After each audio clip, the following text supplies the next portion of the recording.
May mga bagay sa ating buhay na matagal na nating hindi nagagamit, nakatambak sa sulok, nangangalawang at nagiging pabigat. Pero bakit nga ba ang hirap nating magpaalam sa mga ito? Dahil nga ba sa alaala? Dahil nga ba iniisip nating baka kailangan natin balang araw? Ganyan din ang buhay.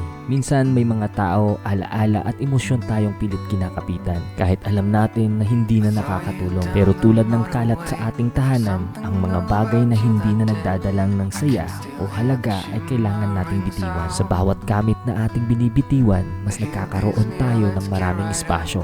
Hindi lang sa ating bahay, kundi sa ating puso at isipan. Mas nagiging malaya tayo, mas nagiging maaliwalas ang ating mundo. Kaya ngayon, subukan mong maglinis, itapon ang sirang gamit, ibigay o ibenta sa iba ang pwede pang pakinabangan. At higit sa lahat, pakawala ng mga alaala at damdaming hindi na makakatulong sa iyong paglago. Dahil sa bawat bagay na pinapakawalan mo ay may bagong pagkakataon na dumarating. At sa bawat espasyo na nalilinis mo, may bagong simula na naghihintay. Bitawan mo para may bagong dumating.